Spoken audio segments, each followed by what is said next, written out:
So this is the next question that I'll talk about. Uh, why do people take others for granted? So I never thought of that. Maybe the other person is. I think the most important reason for that is the other person is always there. That is why they take them for granted, because no matter what, the other person is always there.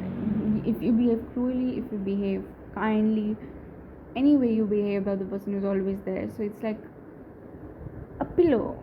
Do you care for a pillow? No, you don't care. It's always there. It doesn't matter if you're having a good day, bad day. So it's always there, and that is why it's taken for granted. It doesn't matter that way. And it's not the fault of the other person, I think, who takes people for granted. It's the fault of the person who is taken for granted. They need to associate their energy, or yeah, their because I feel I resonated with that. Like, I feel that other people take me for granted. So not every single person, but I do feel it sometimes. So once in a while. So what I do is I disconnect, and I did try this disconnection for a bit, and I feel people talking to me, and I feel like, okay, I do matter. It's just that I was giving a lot of efforts in the first place, so I should cut on that. That is how usually this cycle breaks, and you get that.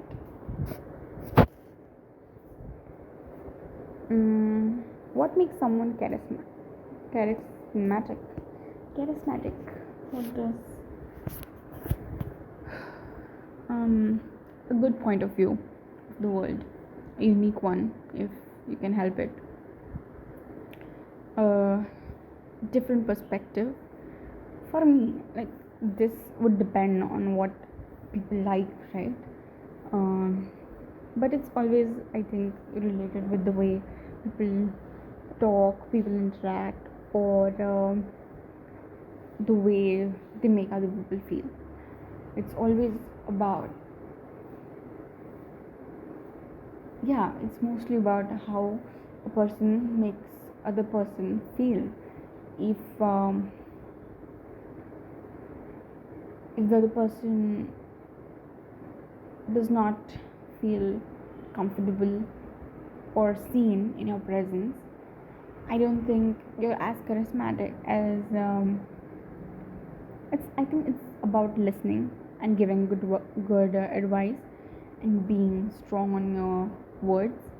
Yeah, that's all I think about charisma. For my this is my perspective, so it could change person to person.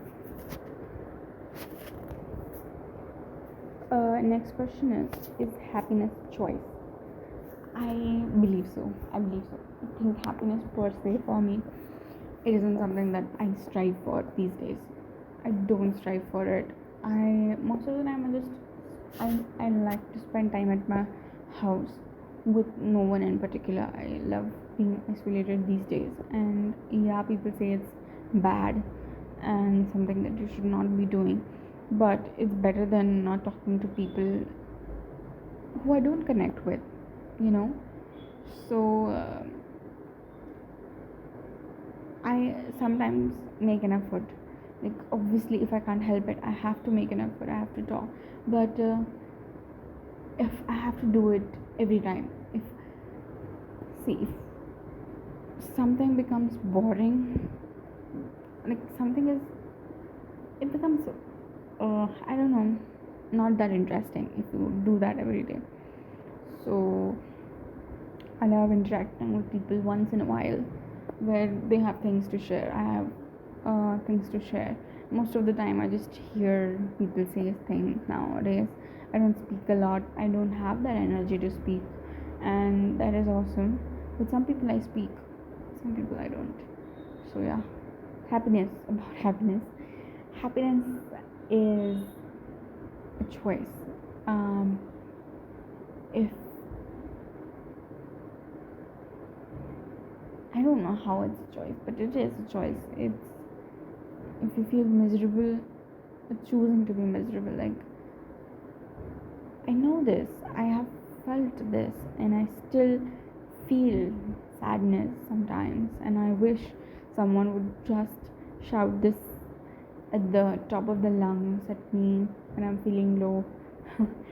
So I'll connect with it.